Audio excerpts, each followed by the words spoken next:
दिल्ली में पहला वोट पड़ने से पहले ही क्या हार गए केजरीवाल?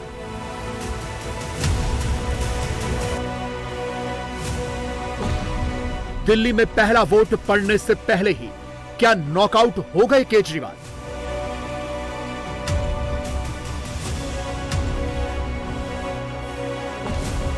दिल्ली में पहला वोट पड़ने से पहले ही केजरीवाल की पावर का पता चल गया।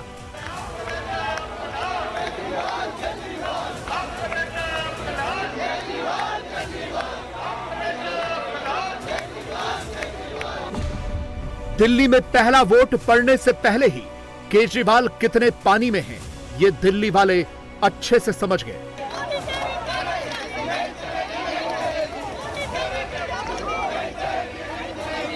दिल्ली में इस बार भी नतीजा 7-0 ही होगा, ये दिल्ली की सड़कों पर दिख गया।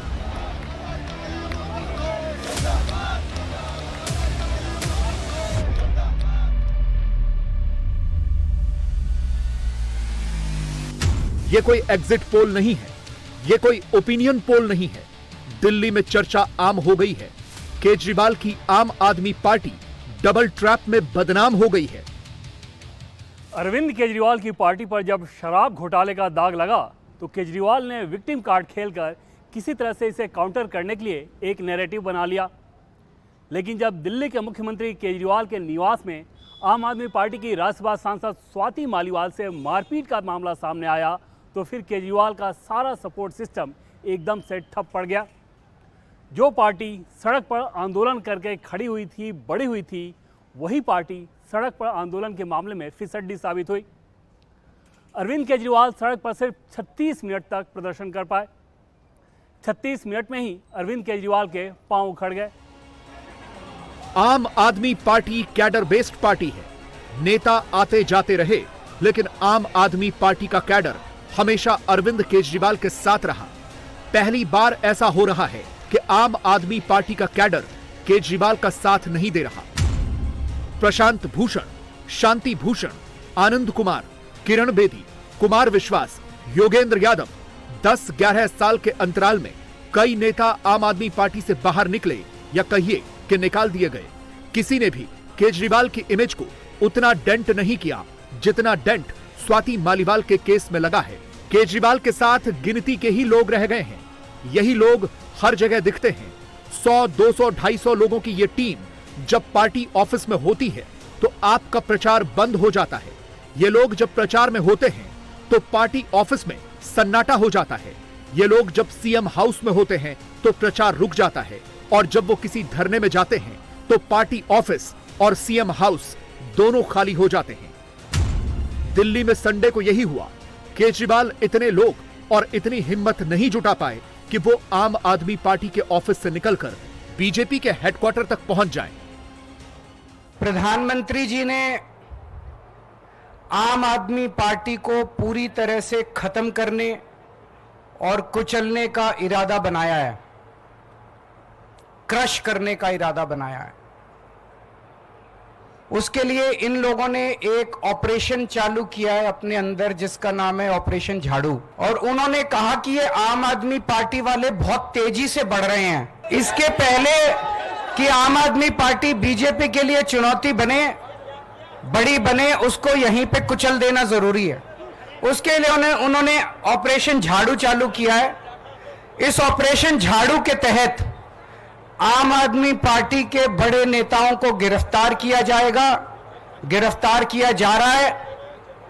आने वाले समय में आम आदमी पार्टी के बैंक अकाउंट्स को सीज किया जाएगा। ईडी का वकील ऑलरेडी कोर्ट में यह बयान दे चुका है कि चुनाव के तुरंत बाद आम आदमी पार्टी के बैंक अकाउंट सीज किए जाएंगे।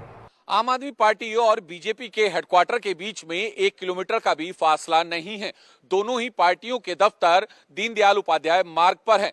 स्वाति मालीवाल केस में विक्टिम कार्ड खेलने के लिए अरविंद केजरीवाल ने बहुत प्रचार किया कि वो बीजेपी हेडक्वार्टर का घेराव करेंगे, आम आदमी पार्टी के सभी सीनियर नेता गिरफ्तारी देंगे। और अरविंद केजरीवाल इसके लिए अपने पार्टी ऑफिस से निकले तो जरूर, लेकिन वो बीजेपी हेडक्वार्टर तक नहीं पहुंच पाए क्योंकि आम आदमी पार्टी के कार्यकर्ताओं को रोकने के लिए पुलिस ने बैरिकेडिंग की हुई थी और अरविंद केजरीवाल और उनका कैडर उन बैरिकेड्स को छू भी नहीं पाया। दोपहर 12:42 पर अरविंद केजरीवाल आम आदमी पार्टी के ऑफिस से निकले। जितने कार्यकर्ता उससे ज्यादा पुलिस वाले और पुलिस वालों से भी ज्यादा कैमरे वाले। केजरीवाल 10 कदम चले और रुक गए। केजरीवाल के साथ चल रहे संजय सिंह ने थोड़ी देर के लिए नारेबाजी की।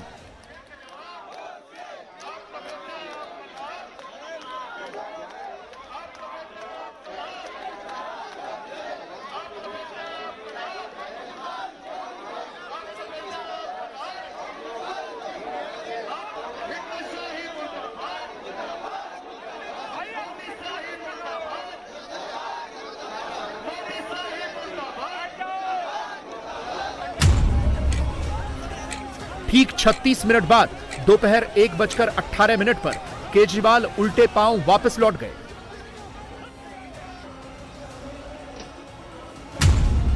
छियालीस डिग्री के टेम्परेचर में केजरीवाल 36 मिनट ही सड़क पर रुक पाए। बाकी जो भी बातें हुई वो एसी कमरे में कैमरा लगाकर की गई। अब पिछले 2 साल से इन्होंने हमारे नेताओं को गिरफ्तार करना चालू किया। इन्होंने मेरे को गिरफ्तार कर लिया, इन्होंने संजय सिंह को गिरफ्तार कर लिया, इन्होंने मनीष सिसोदिया को गिरफ्तार कर लिया, इन्होंने सत्येंद्र जैन को गिरफ्तार कर लिया, इन्होंने अब ये कल मेरे पीए को गिरफ्तार कर लिया। बताओ, मेरे पीए तक को गिरफ्तार कर लिया। अब राघव चड्ढा बाहर से आए हैं, परसों कह रहे हैं उसको भी गिरफ्तार करेंगे, कह रहे हैं आतिशी जी को गिरफ्तार करेंगे, सौरभ जी को गिरफ्तार करेंगे, कह रहे हैं कैलाश गहलोत को गिरफ्तार करेंगे। तो मैं आज हम सब लोग इकट्ठे हुए हैं, प्रधानमंत्री जी को कहना चाहता हूं, आप एक एक करके दुखी हो रहे हो, हम सारे ही आ जाते हैं आज।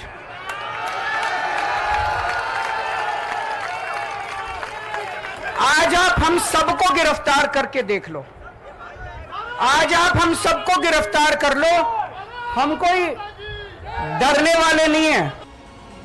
राघव चड्ढा कल ही लंदन से दिल्ली लौटे हैं और आज से ही केजरीवाल ने राघव चड्ढा को भी गिरफ्तारी का डर दिखाना शुरू कर दिया है। केजरीवाल 36 मिनट तक सड़क पर रहे।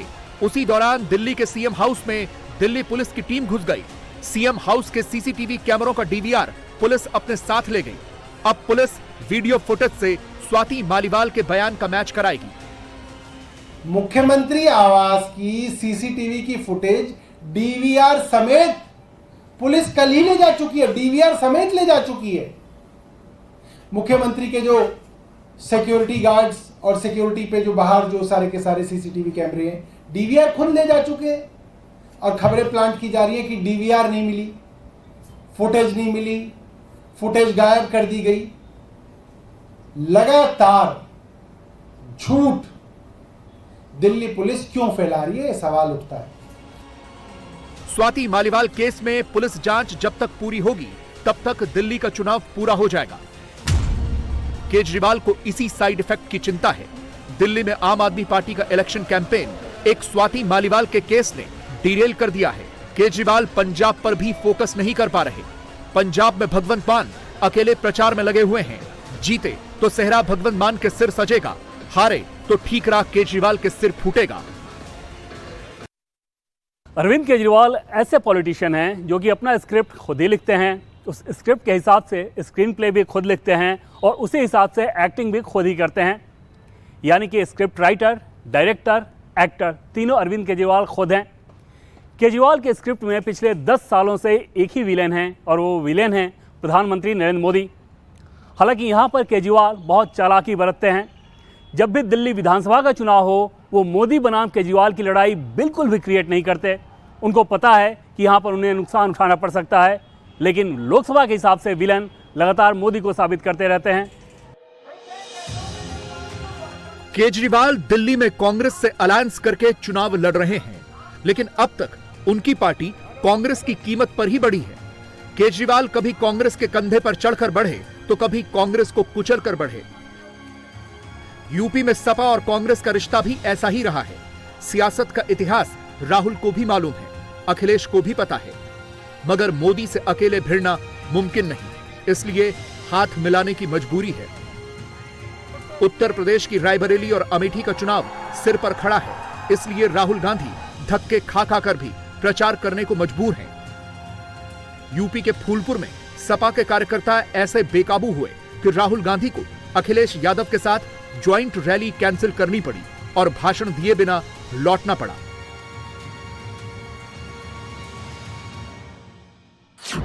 मैंने सुना है 2 लड़कों की जोड़ी यहां से बैरंग लौटी है।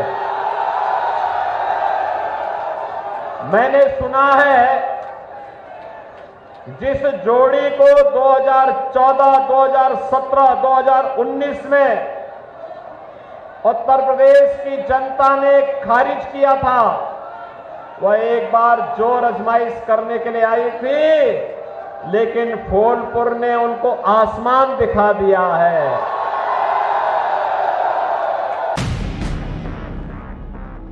अखिलेश यादव अपने कैडर को मजबूत नहीं कर पा रहे, लेकिन सपने यूपी जीतने के देखते हैं। पब्लिक मीटिंग करना मुश्किल है। जी बिल्कुल ठीक बात है। तो मैंने सोचा कि हम थोड़ा यूपी के बारे में बातचीत कर लें और आप अपना पर्सपेक्टिव हमें बताइए, हम आपको अपना पर्सपेक्टिव बताते हैं। यूपी जो 80 सीटें दे रहा है, इसमें 79 सीटें समाजवादी पार्टी, कांग्रेस, इंडिया गठबंधन जीत रहा है। एक जो क्यूटो है उसमें हम और आप लड़ाई में हैं। और इस बार क्यूटो नाम कैसे, जापान वाला ही है ये क्यूटो, क्योंकि जो प्रधान सांसद हैं उन्हें सपना दिखाया था काशी के लोगों को कि दुनिया की सबसे बेहतर सिटी बनेगी क्यूटो। तो क्यूटो बनी नहीं बनी, काशी के लोग ये तय करेंगे और फिर वोट डालेंगे। और आपने देखा, हम सब ने देखा कि यूपी को नरेंद्र मोदी जी ने बेरोजगारी का सेंटर बना दिया है। और इतनी बेरोजगारी की है, ये जितने बच्चे दिखाई दे रहे हैं ये दिखाओ, वो लोग हैं दिखाओ जो अग्निवीर या पेपर लीक, जिसकी वजह से उन्हें नौकरी नहीं मिली है, और ये सब रोजगार नौकरी चाहते हैं। यूपी में कांग्रेस ऐसी प्लेयर ही नहीं बची जिसके बारे में बात की जाए। कांग्रेस ने अपना सारा फोकस रायबरेली और अमेठी तक सीमित कर दिया है। बाकी 78 सीटों पर सपा को ही लड़ना है। अखिलेश का फोकस परिवार की सीटों पर है। बीजेपी बड़ा टारगेट रखकर यूपी का चुनाव लड़ रही है। अब तक 4 चरण का चुनाव हो चुका है।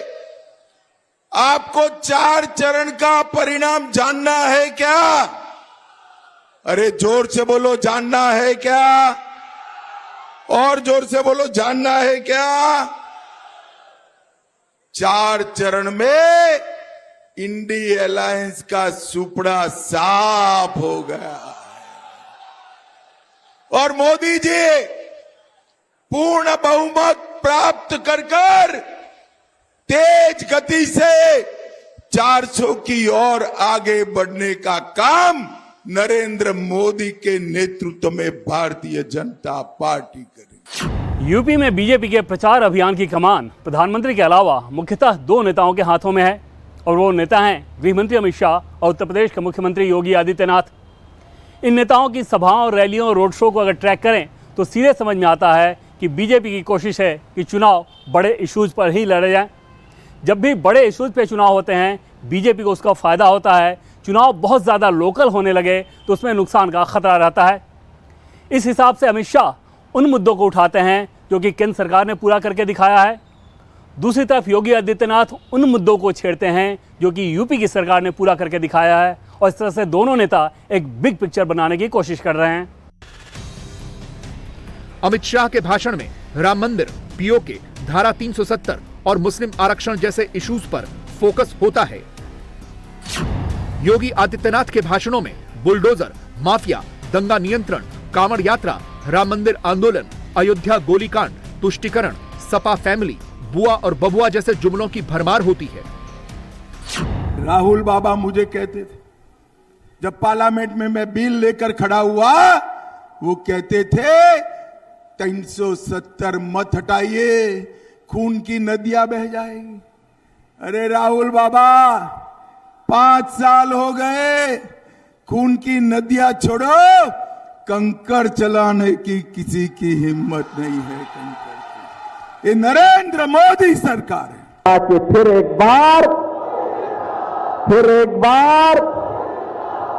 बार और अब की बार 400 पार जब आप बोलते हैं तो समाजवादी पार्टी के लोगों को चक्कर आने लगते हैं। चक्कर इसलिए भी आता है क्योंकि इनके जो शागिर्द थे प्रयागराज वाले और गाजीपुर के, जो बड़े बड़े पहले इनके इर्द गिर्द इनके सिपह सालार थे ना, वे सब मिट्टी में मिल गए हैं। इसलिए इनको चक्कर आने लगता है कि अभी तो यह हाल है। यूपी में अभी आधा चुनाव बचा हुआ है। 5वें दौर की वोटिंग के बाद भी यूपी की 27 सीटें बच जाएंगी। ये 27 सीटें पूर्वांचल की हैं, जहां के रिंग में नरेंद्र मोदी ने अभी अपना हैट डाला है। जल्द ही मोदी वहां फुल फ्लेज्ड प्रचार करने के लिए पहुंचने वाले हैं। ऐसा बिल्कुल नहीं है कि यूपी में बीजेपी सारी की सारी सीटें जीतने ही जा रही है। मोदी की पार्टी के सामने भी दिक्कतें हैं। आरक्षण के मुद्दे पर बीजेपी को जवाब देना पड़ रहा है। राम मंदिर का मुद्दा उम्मीद से कम असर दिखा रहा है। मुसलमान वोटर कांग्रेस और सपा के फेवर में एकजुट हो गया है। जहां धर्म चल रहा है वहां बीजेपी बहुत आगे है। जहां जाति चल रही है वहां BJP neck to neck fight में है। राहुल गांधी ने कांग्रेस के लिए इतना तो किया ही है कि राम मंदिर आंदोलन के समय से जो मुसलमान कांग्रेस छोड़कर अन्य दलों की ओर शिफ्ट हो गए थे, उनको राहुल ने दोबारा कांग्रेस के साथ अटैच किया है। इसका फायदा तब है जब दूसरी जातियां और दूसरे वर्ग भी कांग्रेस के साथ जुड़े। ये नहीं हो रहा। पिछड़ा वोटर कांग्रेस से दूर है, दलित वोटर बीजेपी के करीब है, आदिवासी वोटर भी कांग्रेस से छिटक गया, ब्राह्मण वोटर बीजेपी के पास चला गया, सवर्ण कभी कांग्रेस का पक्का वोटर नहीं रहा। नेहरू, इंदिरा और राजीव गांधी के समय तक कांग्रेस ब्राह्मण, दलित, आदिवासी और मुसलमान वोट की बदौलत चुनाव जीत जाती थी। अभी मुस्लिम को छोड़कर बाकी सभी वोट बैंक ने कांग्रेस से कुट्टी कर ली है। इसका असर यूपी, बिहार से लेकर महाराष्ट्र तक दिखता है। आज गरीब हो, दलित हो, पिछड़े हो, आदिवासी हो, मोदी ने सभी को अपनी योजनाओं का लाभ पहुंचाया है। पक्का घर सभी को मिला है, कोई भेदभाव नहीं किया। महाराष्ट्र में कांग्रेस छोड़कर बाकी सभी पार्टियों का अपना अपना जाति गणित है। कांग्रेस बस मुस्लिम वोट के भरोसे मैदान में टिकी है। गरीब वोटर कभी कांग्रेस से जुड़ा रहता था, अब वो मोदी से अटैच हो गया है। 20 मई को लोकसभा की 49 सीटों पर मतदान होना है, लेकिन मतदान से ठीक एक दिन पहले प्रधानमंत्री मोदी प्रचार करने के लिए उत्तर प्रदेश नहीं गए, बिहार नहीं गए, उड़ीसा नहीं गए, बल्कि पीएम मोदी गए बंगाल। एक दिन में 3 रैलियां की और वो जिले रहे पुरुलिया, विष्णुपुर और मेदिनीपुर। बंगाल के मैप को अगर उठाकर देखें तो ये तीनों ही जिले वहाँ के साउथ वेस्ट इलाके में पड़ते हैं। प्रधानमंत्री नरेंद्र मोदी के प्रचार अभियान को अगर देखें तो 2024 में ऐसा लग रहा है कि एक तरह से थोड़ा शिफ्ट है 2019 की तुलना में। 2019 के चुनाव में आसपास के जिलों में पीएम मोदी की रैलियां नहीं होती थी, बल्कि इलाके में एक रैली कर दी जाती थी। इस बार स्ट्रेटजी अलग तरीके की है। हर जिले को छूने की कोशिश की जा रही है। मकसद है कि कोई भी कमी अगर रह गई हो तो उसे पीएम मोदी के सहारे पूरा कर दिया जाए। जहां तक बंगाल का सवाल है, 5वां और 6ठा पेज बीजेपी बहुत आशा भरी निगाहों से देख रही है। मोदी के प्लान 400 में पश्चिम बंगाल की 35 सीटें शामिल हैं।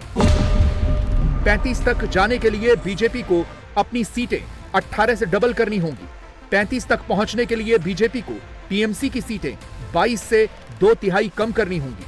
खुद को डबल करना है, विरोधी को 1/3 करना है। यह काम बीजेपी के लोकल लीडर्स के वश में नहीं है। इस काम के लिए मोदी हैं। SC, ST परिवार की बहनों को तो टीएमसी के लोग इंसान ही नहीं समझते। अपने शाहजहां को बचाने के लिए टीएमसी के लोग संदेश खाली की बहनों को ही दोषी ठहरा रहे हैं, उनके चरित्र पर सवाल उठा रहे हैं। जैसी भाषा ये लोग उनके लिए बोल रहे हैं, इसका जवाब बंगाल की हर बेटी अपने वोट से टीएमसी को तबाह कर देगी। बंगाल में मोदी का आकर्षण गजब का है। मोदी की रैलियों में आने वाली भीड़ देखकर लगता है कि बीजेपी यहां लक्ष्य हासिल कर सकती है। पेंच यह है कि पश्चिम बंगाल में मोदी के सामने एक मुश्किल विरोधी है। संदेश खाली एपिसोड के बाद भी ममता बनर्जी की पॉपुलैरिटी कम नहीं हुई है।